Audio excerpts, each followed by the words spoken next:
The Knicks once led by 9, but they go to the locker room trailing by 8. It's 50-42 LA. Stay tuned for the Prudential halftime report coming up after these messages. You're watching the NBA on NBC.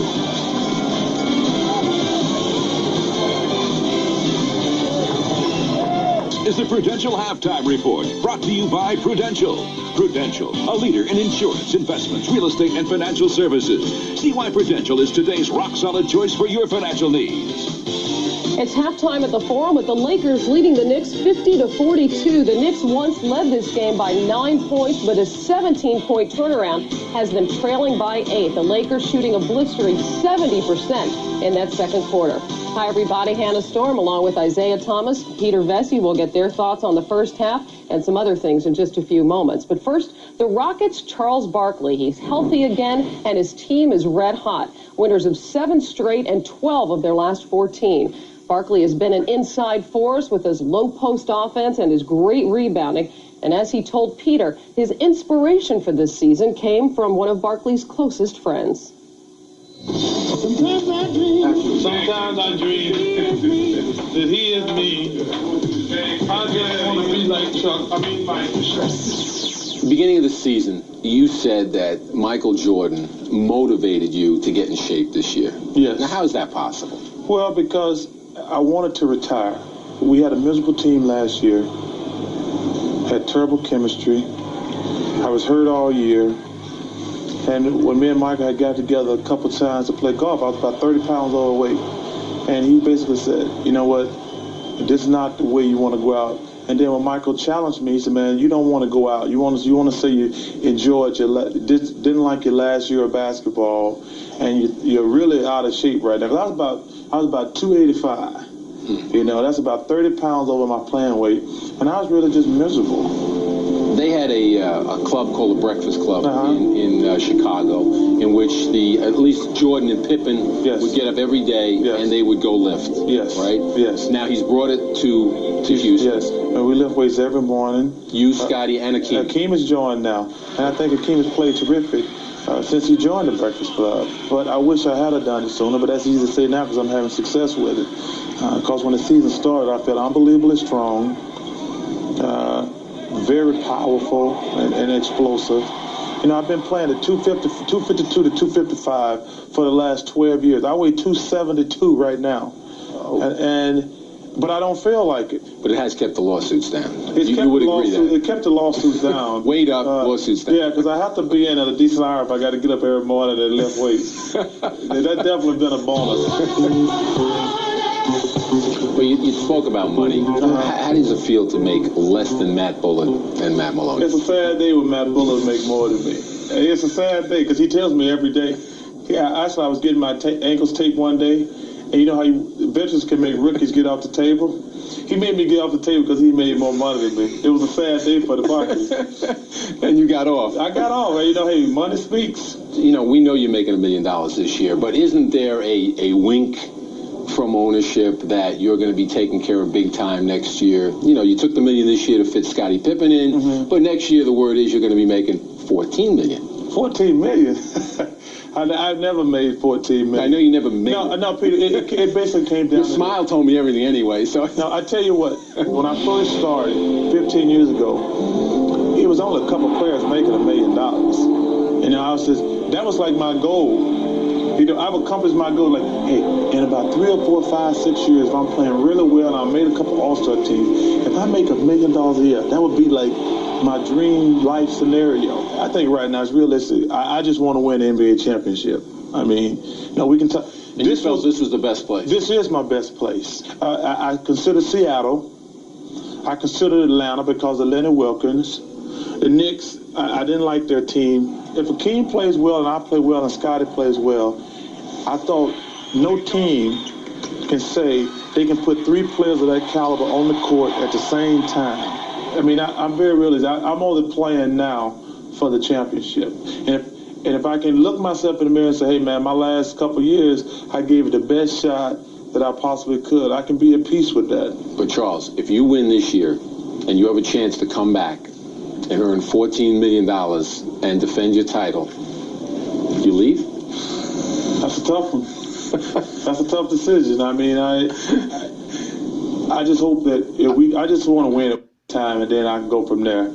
I can't assume what would happen if I would win it once. I've been waiting 14 years to try to win this thing. This is my 15th year, and I just want to win it one time. So I would feel like the journey is complete.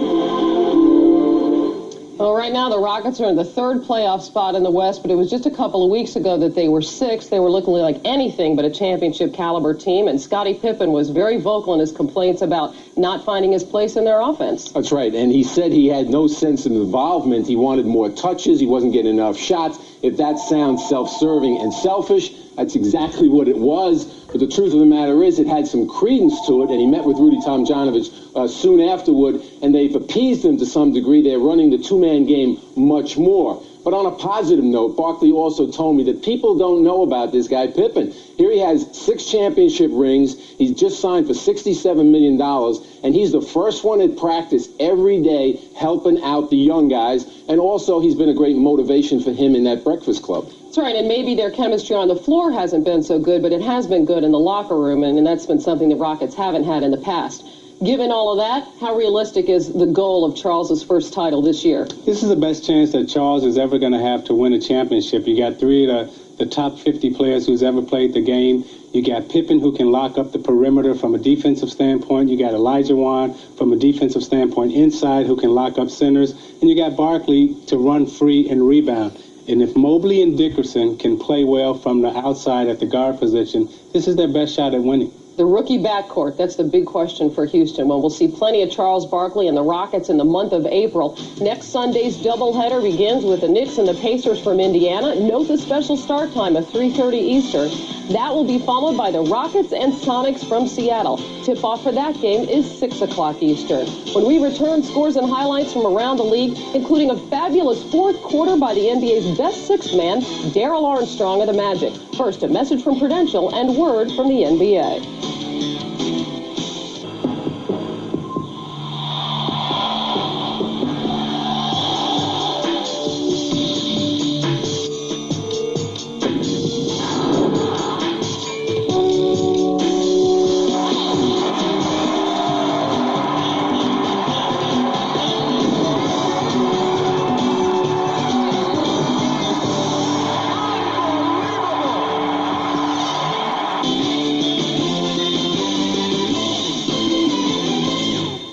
Welcome back. 5 games are final in the NBA today, and we start with the battle atop the Atlantic Division. Miami visiting Orlando. Alonzo Mourning's team led this one by as much as 13, but the Heat couldn't hang on down the stretch because of super sixth man Darrell Armstrong of the Magic.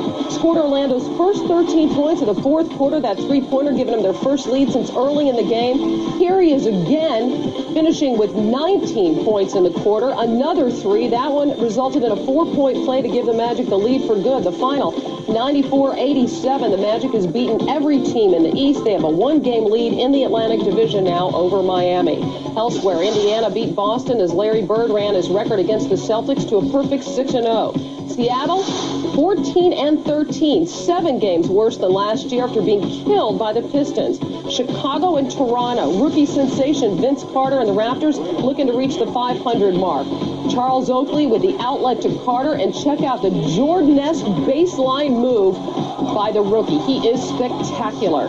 In the second quarter now, off the Bulls turnover, Carter at it again, skies through the lane, the tomahawk jam. Carter finishes with a game-high 22 points. Raptors go to 14-14 behind the man they dubbed the Human Highlight Film 2. The final, 91-78. They're just 1 game out of the final playoff spot in the East. Milwaukee went on the road at Minnesota. Haywood Workman recently returned to the NBA after not playing for 2 years, led the Bucks with 19. And in the game you're watching, Lakers leading the Knicks 50-42. The Knicks juggled their starting lineup, starting Chris Dudley for the first time this season with a healthy Patrick Ewing, and they did so to put Dudley on Shaq early. What did you think of their strategy? Hannah, I don't like that strategy at all. And the reason why I don't like it is because all week long, Shaq had been talking about how he wanted Patrick Ewing. And if I'm Patrick Ewing, I say, hey, bring Shaq on. I want to guard him. I want to defend him down low. I want him guarding me.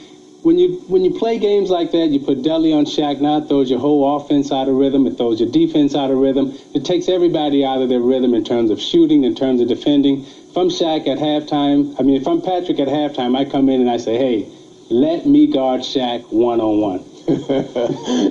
Well, I'll talk about Latrell Sprewell. You know, he had a talk with Jeff Van Gundy at practice the other day, or after practice, for 15 minutes. I mean, was it something Jeff Van Gundy said to him? Obviously, it was not an inspiring talk because he's only 2 for 4 in the first half. He's not playing his game. They talked about his unsavory shot selection, putting up 3-pointers on the fast break. Well, Van Gundy figured that out. There are no fast breaks for the Knicks in this first half. They're playing the half-court game. You don't want Sprewell under control. You really don't. You want him to go flat out. It's not his game, and meanwhile, a just dismal second quarter for the Knicks. They only shot 26%, no points from Ewing, no points from Allen Houston, 0 for 0.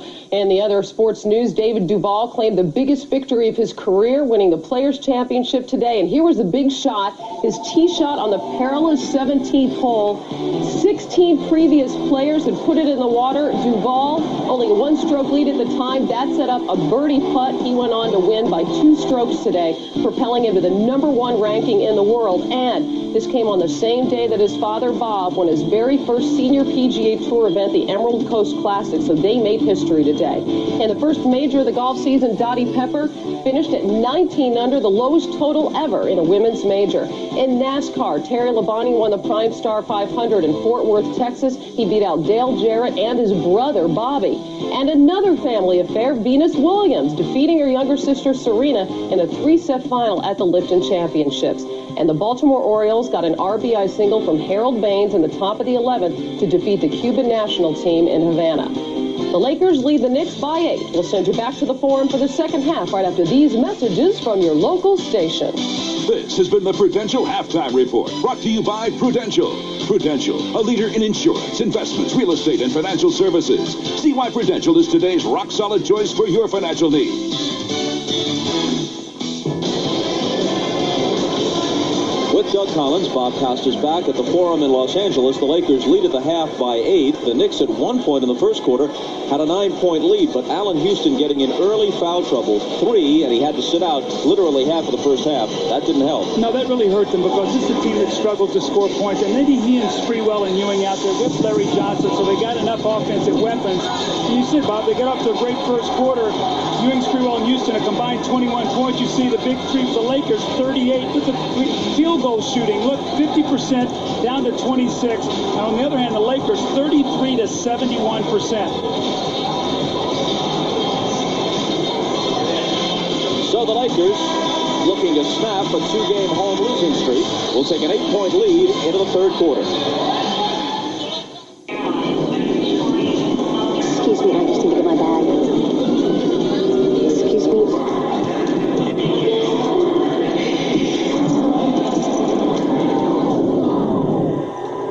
Excuse me.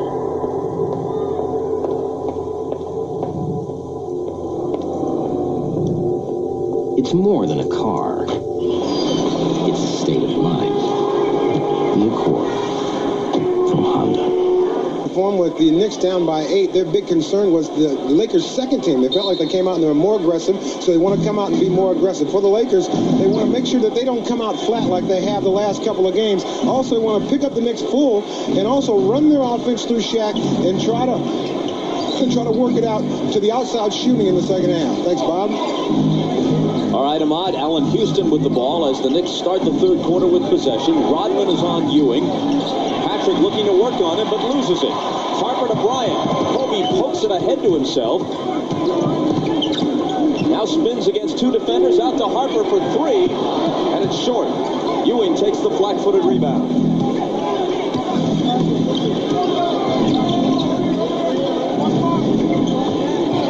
Ewing from Ward. Ward pulls the rebound in, takes it to the hole. O'Neal made him change the shot, and back come the Lakers. Harper in the middle of a 3-on-2. Here's Rice. And the Laker lead is 10. Patrick Ewing has had some great shots, Bob. He's just not able to knock them in. He had a wide-open shot there from about 12 feet, and he missed. He's now 4 for 13 in the game. He's missed his last 7 shots. Charlie Ward with the driving layup. 52-44 Los Angeles. A big